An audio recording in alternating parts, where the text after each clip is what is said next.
అక్కడ మా మీద లాఠీ చార్జ్ చేసింది పోలీసు వాళ్ళు. అటువైపు నుండి రాళ్లు విసిరింది కాంగ్రెస్ వాళ్ళు. రాళ్లు విసరడమే కాకుండా మా మూలరాజిరెడ్డి గారు జడిపి మాజీ వైస్ చైర్మన్ కారు ధ్వంసం చేశారు. నేను మీ టీవీలలో వివేక్ కాన్వాయ్లోని కారు ధ్వంసం, అది వివేక్ కాన్వాయ్ కారు కాదు, మా మూలరాజిరెడ్డి గారి కారు ధ్వంసమైంది. కానీ తీరా చూస్తే కేసులు ఎవరి మీద అయినాయి? బాల్క సుమన్ మీద, బీఆర్ఎస్ పార్టీ కార్యకర్తల మీద, మా నాయకుల మీద. కొట్టింది పోలీసు వాళ్ళు మమ్మల్ని, మా మీద రాళ్ళేసింది కాంగ్రెస్ వాళ్ళు. అక్కడ మాకు వ్యతిరేకంగా మా వాళ్ళ మీద దాడులు చేసేటటువంటి ప్రయత్నం చేసింది కాంగ్రెస్ వాళ్ళు. వందలాది మంది వచ్చి వాళ్ళు చేస్తే కేసులు మాత్రం మా మీదనైనాయి. నేను ఒక మాట అడుగుతున్నా పోలీసు వాళ్ళని, నిజంగా మీకు దమ్ముంటే చిత్తశుద్ధి ఉంటే ఆ వీడియో ఫుటేజెస్ మీడియా వాళ్ళందరూ ఉండరు, నిన్న చూడాలి కదా. ఎవరో కానిస్టేబుల్ మీద నేను రాయి వేసినా నా మీద కేసు పెట్టిరు. మరి కానిస్టేబుల్ మీద రాయి వేసినటువంటి ఆ ఫుటేజ్లో రాయేమో గటువైపు నుండి వస్తుంది, నేనేమో ఇక్కడ ఉన్నా. క్లియర్గా ఉంది వీడియో ఫుటేజ్. అంటే సిగ్గులేని దద్దమ్మల్లాగా మారినటువంటి కొంతమంది పోలీసులు ఇవాళ ముఖ్యంగా ఈ మంత్రికి ఊడిగం చేస్తూ వివేక్ మా మీద అక్రమంగా కేసులు పెట్టారు. సరే, మేము కేసులకు భయపడం, ప్రజలందరికీ తెలుసు. బాల్క సుమన్ బయట ఉంటే ఈ కౌన్సిల్ వీళ్ళు గెలుస్తారు. బాల్క సుమన్ ఎట్లనే చేసి జైలుకు పంపించాలి, ఇళ్ళకెళ్ళి 14 మందిలకెళ్ళి కొంతమందిని గుంజుకునేటటువంటి ప్రయత్నం చేసి, ప్రలోభ పెట్టే ప్రయత్నం చేసి, లేకపోతే బెదిరించి ఎలాగైనా ఈ కౌన్సిల్ చేజిక్కించుకోవాలనేటటువంటి కుట్ర తప్ప ఇంకోటి కాదు. అయితే దీంట్లో నేను మీతో కోరే ఇంకో విషయం ఏంటంటే, మీడియా మిత్రులు కానీ రాష్ట్ర ప్రజలు కానీ మిమ్మల్ని ఆలోచించమని కోరేది ఏంటంటే, కేవలం సంఖ్యాబలం లేకున్నా ఎట్టి పరిస్థితుల్లో కేతన్పల్లి మున్సిపాలిటీ మీద కాంగ్రెస్ పార్టీ జెండా ఎగరాలి అనేటటువంటి ఆలోచనతో మంత్రి వివేక్ చేస్తున్నటువంటి కుట్రలు ఇవన్నీ. భద్రాచలంలో మా కౌన్సిలర్లను ఎత్తుకపోవడం నుంచి మొదలుకొని మొన్న 16వ తేదీన మేము ఇన్ టైంలో లోపలికోకుండా ఆపడం వరకు, నిన్న మా స్వర్ణలత గారి మీద ఏదో కేసు అని చెప్పి నిన్న ఆపే ప్రయత్నం, మా మీద రాళ్ల దాడి, పోలీసులతో లాఠీ చార్జులు, అంటే ఒక సీన్ క్రియేట్ చేసి ఎట్లనే చేసి ఎన్నిక వాయిదా పడేటట్టు చేయాలనేటటువంటి కుట్ర మొదటి నుండి ఈ మంత్రి గారు చేస్తూ ఉన్నారు. ఈ కుట్రలు ఫలించకపోవడం వల్ల లోపల మా కౌన్సిలర్ అభ్యర్థులను బెదిరియడం, ప్రలోభ పెట్టడం, బ్లాంక్ చెక్లు ఇవ్వడం, స్వయంగా మంత్రి వివేక్ వాళ్ళ కొడుకు ఎంపీ వాళ్ళే మా వాళ్ళ దగ్గరికి పోయి ప్రలోభ పెట్టే ప్రయత్నం చేయడం. అది కూడా ఫలించకపోతే ప్రమాణ స్వీకారం తర్వాత ఒక 3 కాంగ్రెస్ కౌన్సిలర్లు బాగా దాగొచ్చి మంత్రి వివేక్ ఆయన కొడుకు ఉండి వాళ్ళే ఉసిగొల్పి మా మహిళా కౌన్సిలర్ల మీద దౌర్జన్యం చేసి దుశ్శాసన పర్వం జరిగింది. నిన్న మా మహిళా కౌన్సిలర్లను ఎక్కడ పడితే అక్కడ తాకడము, వాళ్ళని బెదిరియడము, అసాల్ట్ చేయడము, చెప్పలేని భాషలో వాళ్ళని తిట్టడము, ఈ రకంగా అదో కుట్ర లోపల చేసి ఎన్నిక వాయిదా వేయించుకొని బయటపడ్డారు. తర్వాత ఇక మా మీద మేము బయట ఉంటే ఎట్టి పరిస్థితుల్లో వాళ్ళ పప్పులు ఉడకవని చెప్పి, వాళ్ళ ఆటలు సాగవని చెప్పి మమ్మల్ని జైలుకు పంపించాలని చెప్పి ఇప్పటికే మా మూలరాజిరెడ్డి గారిని అరెస్ట్ చేసిరు. ఇంకా మా వాళ్ళని 7-8 మంది నాయకులు కార్యకర్తలను అరెస్ట్ చేసి రామకృష్ణపూర్ పోలీస్ స్టేషన్లో ఉంచిరట. మమ్మల్ని కూడా ఏదో అరెస్ట్ చేస్తారని వార్తలు వస్తున్నాయి. సరే, ప్రజలు నిర్ణయిస్తారు అంతిమంగా. ఇవాళ మీ చేతిలో అధికారం ఉంది, మీ చేతిలో ప్రభుత్వం ఉంది, పోలీసులు ఉన్నారు. అక్రమ కేసులు పెట్టి మీరు ఎట్లనే చేసి ఇక్కడ నెగ్గాలనేటటువంటి కుట్ర మీరు చేస్తున్న దాన్ని ఇవాళ రాష్ట్ర ప్రజానీకం మొత్తం చూస్తుంది. తర్వాత నేను ఇంకో మాట అడుగుతున్నా ఈ మంత్రి గారిని. చెన్నూరులో 18 వార్డులకు మీకు 11 వార్డులు కాంగ్రెస్ పార్టీకి అవకాశం ఇచ్చారు ప్రజలు. మేము అక్కడే వేలు పెట్టాలి, డిస్టర్బ్ చేయలేం కదా. నేనే స్టేట్మెంట్ ఇచ్చిన ప్రజా తీర్పును గౌరవిస్తున్నామని. మరి ఇక్కడ కేతన్పల్లి మున్సిపాలిటీలో 22 వార్డులకు కానీ 14 వార్డులు మాకు ప్రజలు గెలిపించి మాకు అవకాశం ఇస్తే ఇక్కడి ప్రజా తీర్పును మీరు ఎందుకు తుంగలో దొక్కుతున్నారు? ఎందుకు పట్టపగలే ప్రజాస్వామ్యాన్ని హత్య చేసే ప్రయత్నం చేస్తున్నారు? ఇవాళ ఈ మంత్రి రాష్ట్ర ప్రజలకు, చెన్నూరు నియోజకవర్గ ప్రజలకు సమాధానం చెప్పాల్సినటువంటి అవసరం ఉంది. ఇప్పుడు కొత్త కథ వినిపిస్తూ ఉంది ప్రొద్దు నుంచి. స్వయంగా కలెక్టర్ కుమార్ దీపక్ అనేటోడు, అదేవిధంగా ఈ మున్సిపల్ కమిషనర్, ఎంఆర్ఓ వీళ్ళు మా అభ్యర్థుల, మా కౌన్సిలర్ల బంధువులకు, వాళ్ళకు వీళ్ళకు ఫోన్లు కొట్టి మీ ఇండ్లు కూల్చేస్తారు, మీ ప్లాట్లు గుంజుకుంటారు, మీరు రామకృష్ణపూర్లో తిరగలేరు, మీకు ఇబ్బందులు అవుతాయి అని చెప్పి ఈ రకంగా బెదిరించే కార్యక్రమానికి మళ్ళా తెరలేపిరు.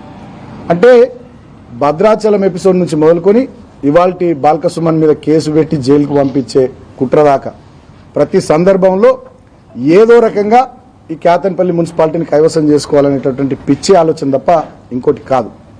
అందుకనే నేను చెన్నూరు నియోజకవర్గ ప్రజలకు, రాష్ట్ర ప్రజలకు విజ్ఞప్తి చేస్తూ ఉన్నా, వీళ్ళ చేతిలో అధికారం ఉందని చెప్పి, వీళ్ళ చేతిలో పోలీసులు ఉన్నారని చెప్పి వీళ్ళు చేస్తున్నటువంటి దుర్మార్గాలను, వీళ్ళు చేస్తున్నటువంటి దౌర్జన్యాలను అందరూ కూడా గమనించాలని నేను కోరుతా ఉన్నా. గతంలో మేము కూడా ఈ ప్రాంతంలో 2 టర్ములు అధికారంలో ఉన్నాం. మేము ఎన్నడూ ఇట్లా ప్రవర్తించలే. మా కేసీఆర్ గారు ఎంత గొప్ప వ్యక్తి అంటే 2023లో 64 స్థానాలు కాంగ్రెస్ పార్టీకి వస్తే మ్యాజిక్ ఫిగర్ కన్నా 4-5 సీట్లు ఎక్కువ వాళ్ళకు. హుందాగా గౌరవంగా ప్రజా తీర్పును గౌరవించి కేసీఆర్ గారు ప్రగతి భవన్ వదిలిపెట్టి వారి తోటకు వెళ్ళిపోయారు. ఇక్కడ కూడా చెన్నూరు అసెంబ్లీ నియోజకవర్గంలో వివేక్ గారు గెలిచిన తర్వాత గడిచిన 2 ఏళ్ళుగా నేనేం మాట్లాడలే. ఎక్కడ ఏం అసలు కార్యక్రమాలు పెద్దగా తీసుకోలే. వాళ్ళకి ప్రజలు ఓట్లేసి అవకాశం ఇచ్చారు. సరే వాళ్ళు ఏం చేస్తారో చెయ్యని 45,000 ఉద్యోగాలు ఇస్తామన్నారు, పెద్ద ఫ్యాక్టరీ పెడతామన్నారు, కరకట్టలు కట్టిస్తామన్నారు, తర్వాత స్కిల్ డెవలప్మెంట్ ట్రైనింగ్ సెంటర్లు పెడతామన్నారు, ఇక్కడ 100 పడకల ఆసుపత్రి తెస్తామన్నారు, రామకృష్ణపూర్ మందమరి మధ్యలో చాలా హామీలు ఇచ్చారు కదా. కాంగ్రెస్ 6 గ్యారంటీలు అన్నది, 420 హామీలు అన్నది, అవన్నీ కానీ కదా, మనం ఎందుకు తొందరపడాలని చెప్పి మేము కూడా ఒప్పిక పట్టినాం. కానీ పంచాయతీ ఎన్నికలప్పుడు డెఫినెట్గా మా పార్టీ నాయకుల గెలుపు కోసం మేము గ్రామాన తిరిగినాం. 102 గ్రామ పంచాయతీలు ఉంటే 49 గెలిచింది ఇలా కాంగ్రెస్ పార్టీ. ఘోర పరాభవం. నేను ఎమ్మెల్యే ఉన్నప్పుడు 96 గెలిచినాం మేము డైరెక్ట్ బీఆర్ఎస్. ఇవాళ 2 మున్సిపాలిటీ ఎన్నికలప్పుడు మళ్ళీ మా అభ్యర్థుల గెలుపు కోసం నేను తిరిగినా, కష్టపడ్డాం. ఇక్కడ సిపిఐ పార్టీ మొత్తం పొత్తు పెట్టుకున్నది. అక్కడ చెన్నూరులో చాలా మంది చేరిర్రు. ఇక్కడ కూడా మా వాళ్ళ గెలుపు కోసం, మా పార్టీ కోసం పనిచేసిన కార్యకర్తలకు టికెట్లు ఇచ్చుకొని వాళ్ళ గెలుపు కోసం నేను కష్టపడ్డా తిరిగిన. చెన్నూరులో ఒక 5 సీట్లు 5 ఓట్లతోని, 21 ఓట్లతోని, 26 ఓట్లతోని, 45 ఓట్లతోని, 82 ఓట్లతోని, చాలా తక్కువ ఓట్లతో ఒక 5 సీట్లు మేము ఓడిపోయినాం. అయినా మేము ప్రజా తీర్పును గౌరవించినాం. ఇవాళ కేతన్పల్లిలో మేము గెలిచినాం. బీఆర్ఎస్ సిపిఐ కూటమి మేము గెలిచినాం. ఇవాళ మా గెలుపును, ప్రజలు ఇచ్చినటువంటి తీర్పును, ప్రజా ఆమోదాన్ని, ప్రజల యొక్క అభిప్రాయాన్ని కూడా పట్టపగలే మంత్రి వివేక్ హత్య చేస్తూ ఉన్నాడు. ఇంతకన్నా దారుణమైంది, దుర్మార్గమైంది ఇంకొకటి ఉండదు. ఉల్టా చోర్ కొత్వాల్కో డాంటే అన్నట్టుగా దౌర్జన్యం ఆయనని చేస్తాడు, రౌడీయిజం ఆయనని చేస్తాడు, హాల్లో గుండాయిజం ఆయనని చేస్తాడు.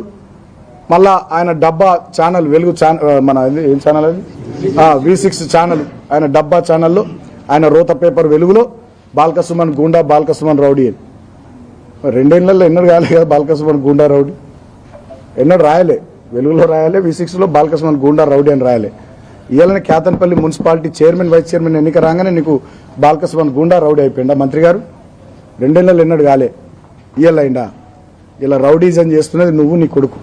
ఈ ప్రాంతాన్ని ఒక ఫ్యాక్షన్ ప్రాంతంగా తయారు చేస్తున్నది నువ్వు, నీ కొడుకు. ఎన్నడూ లేని కక్షలు, కార్పణ్యాలకు, ఎన్నడూ లేనటువంటి చిల్లర రాజకీయాలకు, దిగజారుడు రాజకీయాలకు ఇవాళ నాంది పలుకుతున్నది నువ్వు ఈ ప్రాంతంలో. గతంలో ఈ నల్ల నేలలో, కోల్బెల్ట్ ఏరియాలో మేము కూడా అధికారంలో ఉన్ననాడు మీరు కాంగ్రెస్లో ఉన్నా, బీజేపీలో ఉన్నా, ప్రతిపక్షంలో ఉన్నప్పుడు ఏమనలే. అరెస్టులు చేసినామా, మిమ్మల్ని జైళ్ళలో పెట్టినామా, ఏమైనా దాడులు చేసినామా, బెదిరించినామా? మీరు ఎన్ని మాటలు అన్నారు, ఎన్ని తిట్లు తిట్టిరు, మీ ఛానల్లో మాకు వ్యతిరేకంగా ఎన్ని స్టోరీలు వేసిరు, మీ రోత పేపర్లో ఎన్ని రాతలు, చెత్త రాతలు రాపిచ్చిర్రు. ఆనాడు ఏమన్నా అన్నామా మేము అధికారంలో ఉండి? ఇవాళ 2 ఏళ్లలో ఏమన్నా అన్నామా? ఇప్పుడే ఎందుకు పంచాయతీ వస్తూ ఉంది కేతన్పల్లి మున్సిపాలిటీ సందర్భంగా? ఇప్పుడే మేము ఎందుకు గట్టిగా నిలబడతా ఉన్నాం? మా పార్టీ తరఫున ఎందుకు ప్రజల తరఫున ప్రశ్నిస్తూ ఉన్నామంటే నువ్వు ప్రజా తీర్పును తుంగలో దొక్కుతున్నావు కాబట్టి గట్టిగా మేము నిలదీస్తూ ఉన్నాం. ప్రజలు ఇచ్చినటువంటి మ్యాండేట్ను నువ్వు అపహాస్యం చేస్తున్నావు కాబట్టి మేము గట్టిగా నిలదీస్తున్నాం. ఏం చేసిరు మీరు నిన్న కౌన్సిల్ హాల్లో? మీరు మీ కొడుకు కూర్చొని కాంగ్రెస్ కౌన్సిలర్లను రెచ్చగొట్టి మా మహిళా కౌన్సిలర్ల మీద దాడులు చేపిస్తారా, బూతులు తిట్టిపిస్తారా? ఇదేనా మీ సంస్కారం? ఇదేనా మీ మర్యాద? కాబట్టి ఇవాళ నేను ఒకటే మాట కోరుతా ఉన్న మంత్రి వివేక్ గారు, ఇప్పటికైనా ఇటువంటి చర్యలు బంద్ చేసుకోర్రి. సరే, మీకు ఊడిగం చేసే అధికారులు, మీ గుమాస్తాల లెక్క పనిచేసే కలెక్టర్ నుంచి మొదలుకొని ఎంఆర్ఓ, మున్సిపల్ కమిషనరు, ఈ పోలీసులు, ఇలా తొత్తులు మీ తాబేదారులతోని మమ్మల్ని నిలువరిస్తావు కావచ్చు. ఎక్కువ ఏం చేస్తావు? అరెస్టులు చేస్తావు, జైల్లో పెడితే పోతాం, భయపడతాం ఆ కేసులకు. ప్రజల పక్షాన్ని ఇంకా బయటకు వచ్చి ఇంకా గట్టిగా కొట్లాడతాం. ప్రజల కోసం ఇంకా గట్టిగా ఇవాళ నేను ఎందుకు కొట్లాడుతున్నా, ఎందుకోసం నేను కొట్లాడుతున్నా? ఇవాళ రాష్ట్ర ప్రజలు కూడా ఆలోచించాలి. నేను ఎందుకు కొట్లాడుతున్నా? 22 వార్డులలో 14 వార్డులు మాకు వచ్చినాయి.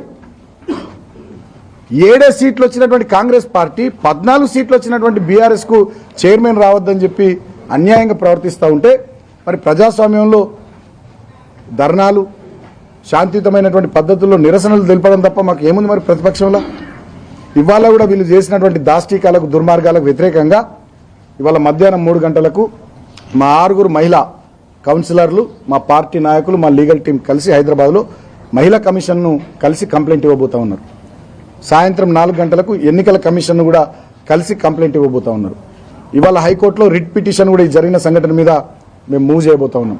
నేను ఈ మంత్రి గారిని కోరుతా ఉన్నా, ఈ కలెక్టర్ను కోరుతా ఉన్నా, కలెక్టర్ నువ్వు ఐఏఎస్ చదువుకున్నావు, with due respect mister Kumar Deepak I'm speaking, నువ్వేమన్నా ఐఏఎస్ చదువుకున్న దానికి ఏమైనా విలువిచ్చేటోనివి అయితే నువ్వు కాంగ్రెస్ పార్టీ తొత్తువు కాకుంటే, మంత్రి వివేక్ను ఊడిగం చేయకుంటే, నిన్న క్యాతన్పల్లి మున్సిపల్ కౌన్సిల్ హాల్లో జరిగినటువంటి ఆ ప్రమాణ స్వీకారాల తర్వాత జరిగినటువంటి సంఘటనలకు సంబంధించిన వీడియో ఫుటేజ్ నువ్వు మీడియాకి రిలీజ్ చేయి.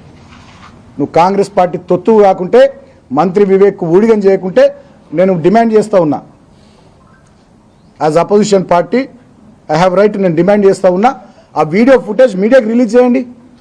మా వాళ్ళు గొడవ చేసిర్రా, కాంగ్రెస్ కౌన్సిలర్లు తాగొచ్చి మా మహిళా కౌన్సిలర్ల మీద దౌర్జన్యం చేసిర్రా, మంత్రి వివేక్ వాళ్ళ కొడుకు ఎంపీ ఉండి ఇదంతా చేపించిర్రా, వాళ్ళ డైరెక్షన్లో జరిగిందా జరగలేదనేది ఆ వీడియో ఫుటేజ్ రిలీజ్ చేయండి, మీడియాకు ప్రజాక్షేత్రంలో పెట్టండి. ఎందుకు వీడియో ఫుటేజ్ రిలీజ్ చేస్తలేరు? నేను నిన్న కూడా డిమాండ్ చేసిన వీడియో ఫుటేజ్ రిలీజ్ చేయండి. ఏం జరిగిందో ఇవాళ వాస్తవాలు తెలంగాణ ప్రజలకు తెలియాల్సినటువంటి అవసరం ఉంది. ఇప్పటికైనా ఇటువంటి పిచ్చి ప్రయత్నాలు, చిల్లర పనులు మానేయాలని చెప్పి నేను మంత్రి వివేక్కు హితవు పలుకుతా ఉన్నా. మీరు చెప్పినటువంటి కాంగ్రెస్ ప్రభుత్వం చెప్పిన, మీరు ప్రభుత్వంలోకి రావడానికి మీ పార్టీ చెప్పిన 6 గ్యారంటీల మీద, 420 హామీల మీద, డిక్లరేషన్ల మీద శ్రద్ధ పెట్టండి. మీరు ఇక్కడ వ్యక్తిగతంగా ఇచ్చిన 45,000 ఉద్యోగాల అమలు కోసం, మీరు ఇచ్చిన ఆ హామీ అమలు కోసం మీరు కృషి చేయండి. మీరు చెప్పినటువంటి కరకట్టల నిర్మాణం కానీ, ముంపు గ్రామాలలో భూములు కొనిపించడం కానీ, అదేవిధంగా ఇక్కడ 100 పడకల ఆసుపత్రి